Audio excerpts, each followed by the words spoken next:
納車から4ヶ月が経ちまして、私たち家族が使いやすいようにいろいろと快適化をしてきましたので、そのうちの何点かをご紹介していきます。で、まず一番こだわったのがカーテンだよね。なんかコルドリーブスにはもともとカーテンはついてなくって、普通に網戸とシェードはもちろんついてるんですけども、やっぱシェードを閉めちゃうと本当に暗い。その寝る時とかはもちろんシェードを閉めるんだけど、やっぱり日中は窓を開けて光をね入れたい。だけど人目が気になったよね。だいぶ気になるね。なんか窓が少しこう外から見えにくい仕様にはなってるんだっけ。とはいえやっぱりこう駐車場にキャンピングカーを置いてると結構目立つし、覗いてくる人もやっぱりいてちょっと気まずかったんだよね。だからどうしてもその人目を少しこう遮るものが欲しくってカーテンをすごく探してたんだけど、暗くなるカーテンは嫌だったの。普通のカーテンっていうのかな。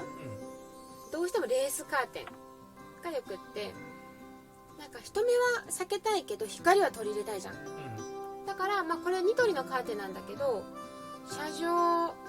熱 UV カット、遮像って言ったよね。遮熱 UV カットの機能があるレースカーテンで、ちゃんとねこう光は入るけど熱も遮れるし、紫外線もある程度カットしてくれて、全然外からは見えないよね、中の様子が。全然見えないね。ちょっと試してみたけどね、中でこう動いてみたりとかしたけどほとんどわかんないよね。だからもう車中泊とかするときに現地に着いたら結構このレースカーテンで過ごすことが多いかな。それで、ただこのコルドリーブスはちょっとバンクベッドが特殊で、こっちにもともと張り出してるのよね。なんていうの、跳ね上げ式のバンクベッドだから、助手席の方は家庭用のカーテンレールを通すだけの余裕があったから、苦労はあんまりしなかったんですけども、大変だったのがこの運転席側の窓なんですけど、ここのね隙間が多分1センチぐらいかな、しかこう隙間がなくって、普通のカーテンレールが全く通らなくて、なんかね押しピンで留めようか、なんか紐で引っ張ろうかみたいなね、いろいろ悩んでたんだけど、すごくいいのがあって、ワイヤーロッドというものを使ってます。このワイヤーロッドだったら問題なくここを通ることができて、あとは問題は長さだったよね。ちょうどいい長さがなくって、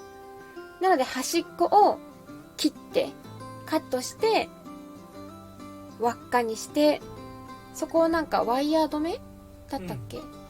で止めたのをこう引っ掛けるっていう風にしてます。でこっち側を輪っか状になったネジで留めて、ワイヤーロッドの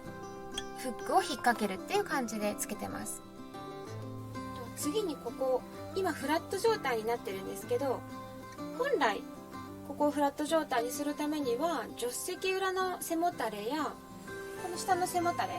を外してフラット状態を作らないといけないんですけど、我が家はここにチャイルドシートをつけていたり、私がねここに座るのでどうしてもここの背もたれを外しちゃうとなんか背中がねキュッてなっちゃってね、すごいこうやって乗りにくくなって、いつもなんかクッションとか当ててたんだけど、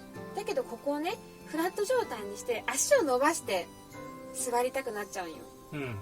その方が足が楽だしね。だからなんかここフラットにできるいいものないかなって思ってたら、もうほんとシンデレラフィットのものを見つけちゃったの。スーパービバホームで見つけたシングルのマットなんですけど、三つ折りマットをさこう広げて、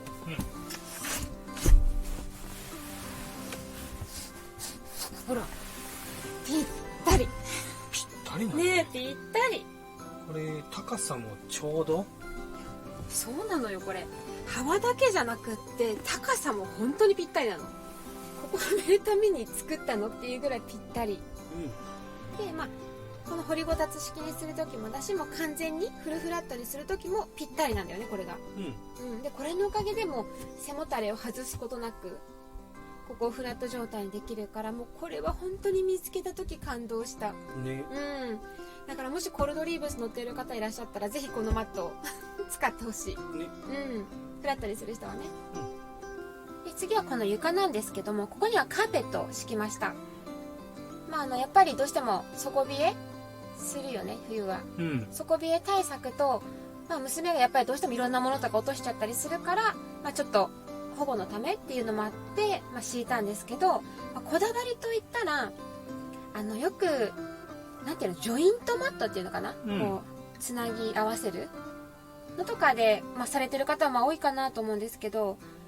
私ちょっとジョイントマットが苦手で、隙間にさ絶対物挟まるじゃん。もう有利がさ、もう食べこぼしもすごいし、そんなのでジョイントマットしちゃったら詰まっちゃうじゃん。それが嫌だっていうのと、あとこう動くのが嫌だ。だからもうここのぴったり合わせたかったので、ニトリの切れるカーペットにしました。なのでもうこの形にぴったり合わせてカットしてもうはめ込んでます。一応両面テープで数箇所、一応止めてはいるんですけど、全然動かないよね。だから全然動かない。これを敷いたからといって全然足が冷えないかって言ったら、もう真冬は寒いけど、これと FF ヒーターがあれば問題ないよね。このカーペットを敷かずに歩いてたら、さすがに足冷たいってなってたもんね。そうそう、なってた。あとはこうシミが目立たない柄にした。結構なんかこうカーペット敷くだけでも雰囲気変わるよね。より家感が出たよね、これ引くことで。カーテンとカーペットがあったら、本当に家だね。家だよね、ここ。家だね。家だよね。次はモバイルディスプレイなんですけれども、雪中車中泊の時にも紹介したっけ。運転中はナビとして前の方につけてて、で寝る前に泊まったりする時にここにディスプレイを持ってきて、こうやっていろいろ動画見たりとか映画見たりとか過ごすように、こうやって台も置いて、ディスプレイを置いて、スマホとか Amazon の Fire Stick とかそういうのをつないでいろいろ見れるようにしたかったなと。これいいよね。本当は最初 4K のディスプレイを買おうと思ってたんだけど、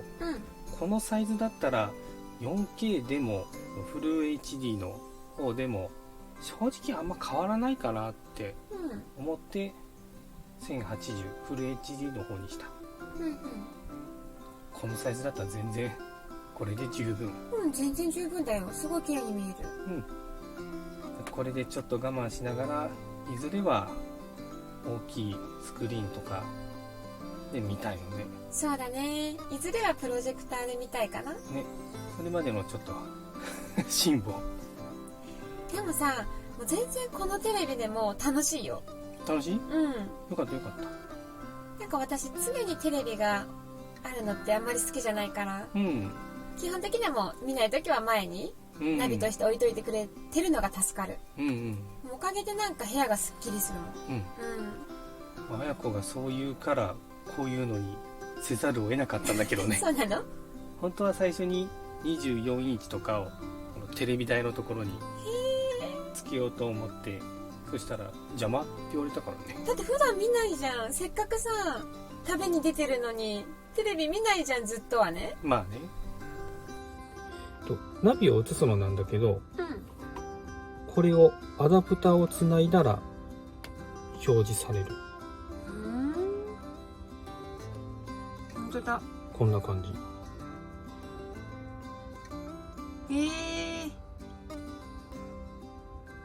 とか iPhone をこう置いて見るよりも全然大きく見えるでしょ。いやー快適だわ。快適？すんごいナビ見やすい。前はスマホをつけてたけどそうだったね。そう、やっぱ小さくて見づらくてね。とはいえ17インチをつけようと思った時は